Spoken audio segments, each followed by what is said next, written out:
The wait is over. Your Week 2 podcast is here.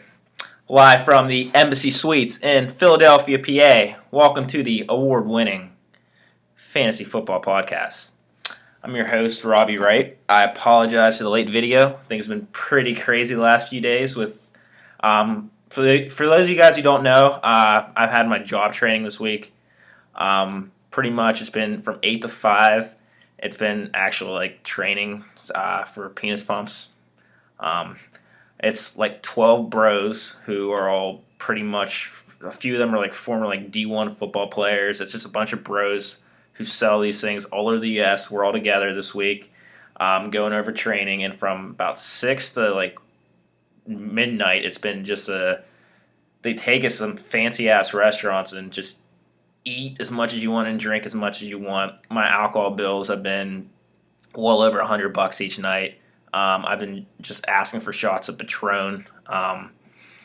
That's pretty much been my snack before I go to bed. I've woke up hungover as hell a few times, but it's been a lot of fun, believe it or not. Yeah. So let's give you guys a little rundown of what we have in store today. Guest speaker today is one of the big top guns in this league. Some people love him, some people hate him, but regardless, he's still going to blow up your phone 50 times a week. It's Jared Cunning. I sent him a text. I was supposed to call him later today around 5 to do the interview, but I really don't have a ton of time, so what I'm probably going to do is I'm going to wait till the very end and continue from this video to incorporate his interview. As well as I'm going to add, in the middle of this, we have our first... it's a new addition to the podcast. It's called Come On Man. If you guys watch Monday Night Countdown. But it's pretty much going to make fun of one person each week. And I got my first victim, unfortunately. And there's a good chance he's going to delete me on Facebook again. Yeah. So let's jump right into the matchups here. We're going to open up with...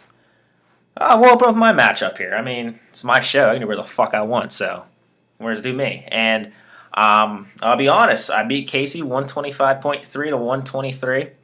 I was very drunk that night, and I had no idea I won until I got a text from Casey saying close game. I was like, holy shit. I chalked this up as a loss. Wasn't expecting... I think Casey, we went to the Monday night game, and he had I believe he had 2 players left to go. I know he had Chris Ivory. And I think maybe one other guy. And Chris Ivory didn't do too much damage, thank God, especially this PPR league. You never know anymore. So he only got 8 points, and I beat Casey 125.3 to 123. Good job, big guy. Allen Robinson. I can thank Alshon Jeffrey for this one because Allen Robinson was on my bench. I got a last-second alert from ESPN saying... He's out. Threw big Allen Robinson in there, and just like his Penn State days, he went bananas. So thank you, Allen Robinson. And the Brian Hickeys improved to 120. Improved to 1-1, while Mr. Rogers' neighborhood goes down to is 1-1 as well. So going to the next matchup here, we will go to Jason Pierre's paw, which is Jordan, and Team Vito. And, Jordan, I talked him up last week. I'm thinking, man, this might be a change of things. He had a big week last week, and he put up one of the worst totals I've ever seen in a PPR league. A whopping 49.3. What the fuck happened here? Let's take a look, guys.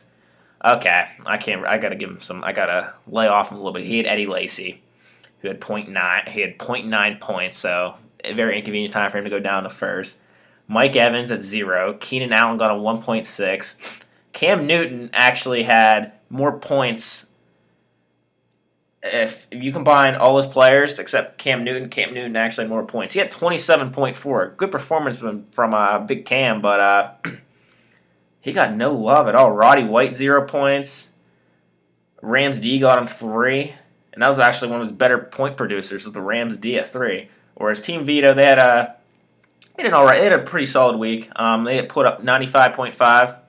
A couple heavy hitters was Calvin Johnson getting 24.3. Amari Cooper, which he had a big day with 7 receptions, 109 yards. So Team Vito improves to 1-1, while Jason Pierre-Paul, they'll jump back at it, though. They are now 0-2. We'll move on to the next matchup here. We got Team Mata versus the Daredevils, and the Daredevils pull out. They get the job done by a score of 111.9 to 109.7. I'd like to also add a shout out to my new sponsor here. I got a work iPad, so we are sponsored today by Apple. We got the iPhone. I'm on my MacBook here. I have a lot of money, as you guys are that's well documented how much money I have. So it just adds to my ego, and the Apple logo speaks for itself. It's my life. So yeah. But the Daredevils get the job done here. Brandon Marshall had a really big game. Not said his name in about 18 months. He was pretty relevant for me last year, but he gets the job done at 23.1, as well as Steve Smith. He swear he never ages, and he always has these great starts of the season. Puts up 25 points for the Daredevils. Justin Forsett, he also has he's had a little bit of a slow year, but I feel like he's going to heat up here soon. Whereas Team Mata, it was a close game. He had Tom Brady in there, who got him 28.2. Solid performance from Tom Brady, who just went nuts on the Bills on Sunday afternoon. Vincent Jackson got him a touchdown. Jets D got him 13 points, a solid performance from D. So each team now stands at 1-1.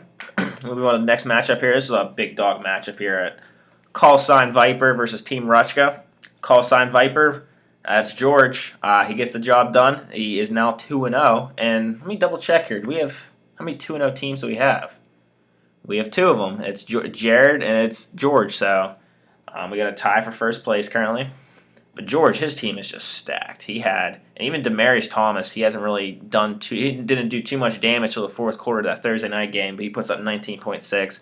Gronk, though, I'm actually stunned he didn't go in the first round, because I know I was really hoping. I think I was 2 picks away from getting Gronk in a second, but George snagged him, and man, he's just possessed.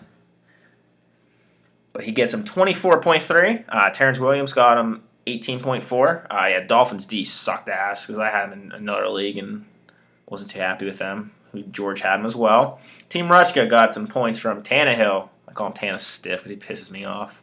24.1. Matt Forte, 14.5. Eric Decker, he's a big ladies man. Got the job done with 23.7. So all right, Decker. Move on to the next matchup here, and it's also going to bring us to our new incorporated segment to the award-winning podcast here. It's called Come On Man, and it is no other than Carmen Fortunato.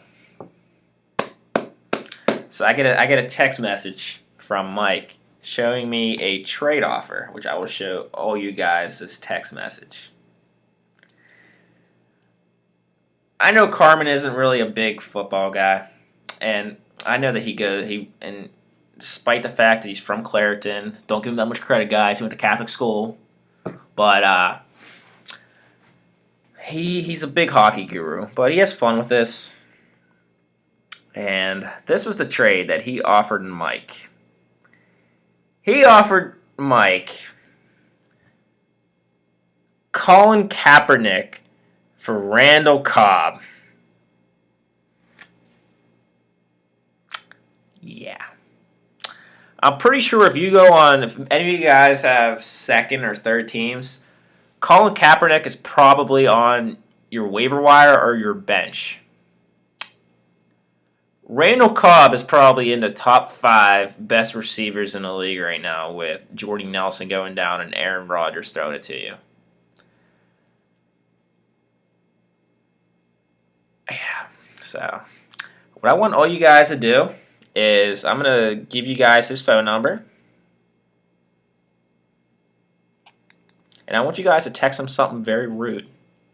Say whatever the hell you want. This is a new segment we're going to add to this. It's called the bullying segment. Everyone is allowed to send him one text message, and you got to bully him. I will do the honors right now, and I will send the first text message, while also letting you guys know what his phone number is. So everyone get your phones out. It is 412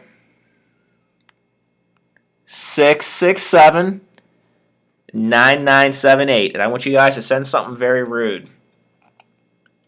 I will do it right now, and I will get the ball rolling here. You fucking sieve. Nobody wants Kaepernick.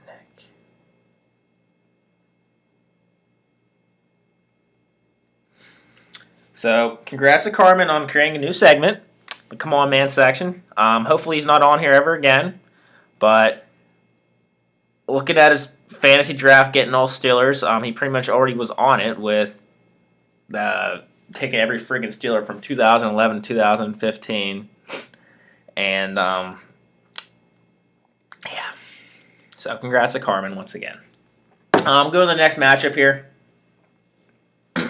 We will go with the Hollywood Squares versus Backfield and McCoys. Hollywood Squares, Trevor. If you guys don't know, Hollywood, that's his nickname. That's what the boys call him.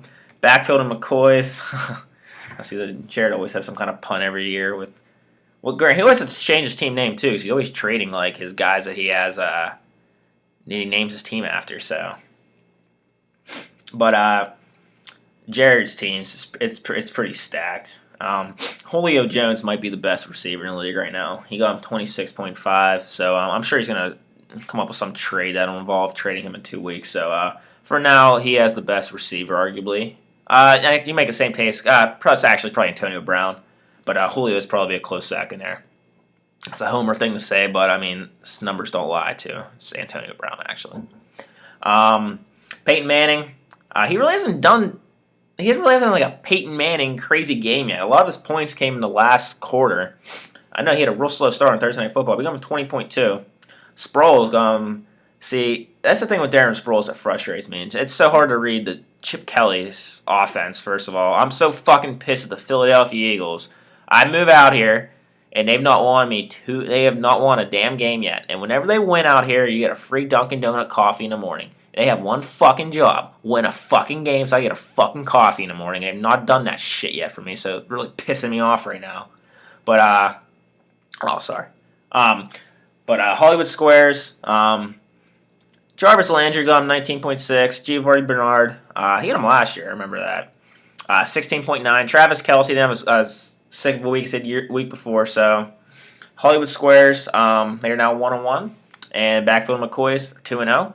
I will now pause this segment, and I will probably, I don't know where I'll be whenever I interview Jared here. So, see you guys again in 6 hours probably.